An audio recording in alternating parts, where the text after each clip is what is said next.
CA വിജ്ഞാപനം stay ചെയ്യണമെന്നാവശ്യപ്പെട്ട് മുസ്ലിം ലീഗും ഡിവൈഎഫ്ഐയും സുപ്രീം കോടതിയെ സമീപിച്ചു. മതത്തിന്റെ അടിസ്ഥാനത്തിൽ പൗരത്വം അനുവദിക്കുന്നത് തടയണമെന്നതാണ് ആവശ്യം. ഹർജി അടിയന്തരമായി പരിഗണിക്കണമെന്നാവശ്യപ്പെട്ട് ലീഗ് സുപ്രീം കോടതി രജിസ്ട്രിക്ക് കത്ത് നൽകിയിട്ടുണ്ട്. പി ബസന്താണ് വിവരങ്ങളുമായി. ബസന്ത്, പൊതുവിൽ പ്രതിപക്ഷത്തിന്റെ പ്രതികരണം ലീഗടക്കം ഏത് തരത്തിലാണ് കൂടുതൽ ശക്തമായി വരുന്നത്?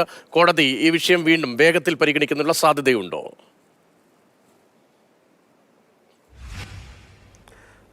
മുസ്ലിം ലീഗ് നൽകിയ അപേക്ഷ എത്രയും പെട്ടെന്ന് പരിഗണിക്കണമെന്നാണ് ഇപ്പോൾ അവർ ആവശ്യപ്പെട്ടിരിക്കുന്നത്. ഈ ചട്ടങ്ങൾ നടപ്പാക്കുന്നത് സ്റ്റേ ചെയ്യണം. അതോടൊപ്പം തന്നെ മറ്റ് സമുദായക്കാർക്ക്, വിഭാഗങ്ങൾക്ക് ഓൺലൈനായി അപേക്ഷ നൽകാൻ അനുവാദം നൽകുന്നുണ്ടെങ്കിൽ മുസ്ലിങ്ങൾക്കും അതിനനുസരിച്ചിട്ടുള്ള സൗകര്യം ഒരുക്കണം എന്നുള്ളതാണ് പ്രധാനമായും ഈ അപേക്ഷയിൽ പറയുന്നത്.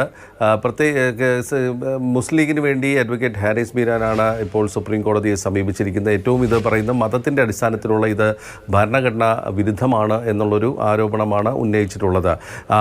മുസ്ലിം ലീഗാണ് ഇതുമായി ബന്ധപ്പെട്ട CAA നിയമത്തിനെതിരെ ആദ്യമായി സുപ്രീം കോടതിയെ സമീപിച്ചത് മുസ്ലിം ലീഗാണ് എന്നുള്ളത് ഒരു വസ്തുതയാണ്.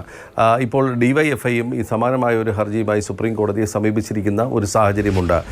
ഏതായാലും ഇതുമായി ബന്ധപ്പെട്ട് രജിസ്ട്രിക്കാണ് ഒരു കത്ത് നൽകിയിരിക്കുന്നത്. അതായത് എത്രയും പെട്ടെന്ന് തന്നെ ഇവ പരിഗണിക്കണം എന്നുള്ളൊരു ആവശ്യമാണ് ലീഗ് ഉന്നയിച്ചിരിക്കുന്നത്. ലീഗിൻ്റെ ഉന്നതാധികാര സമിതി യോഗം അല്പസമയത്തിനകം കേരളത്തിൽ മലപ്പുറത്ത് ചേരുന്നുണ്ട്. ഏതായാലും ഇതുമായി ബന്ധപ്പെട്ട വലിയ തോതിലുള്ള പ്രക്ഷോഭങ്ങൾ അസം അടക്കമുള്ള സ്ഥലങ്ങളിൽ നടക്കുന്നുണ്ട്.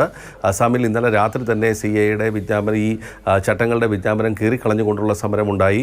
ഡൽഹി, ഷഹീൻബാഗ്, അതോടൊപ്പം തന്നെ സീലാംപൂർ തുടങ്ങിയ മേഖലകളിലാണ് 2019 നിയമവുമായി ബന്ധപ്പെട്ട് വലിയ പ്രക്ഷോഭങ്ങൾ നടന്നത്. അവിടങ്ങളിലൊക്കെ തന്നെ വലിയ തോതിലുള്ള പോലീസ് ബന്ദോബസ്തും സന്നാഹങ്ങളും സുരക്ഷയും ഒക്കെ ഒരുക്കിയിട്ടുണ്ട്.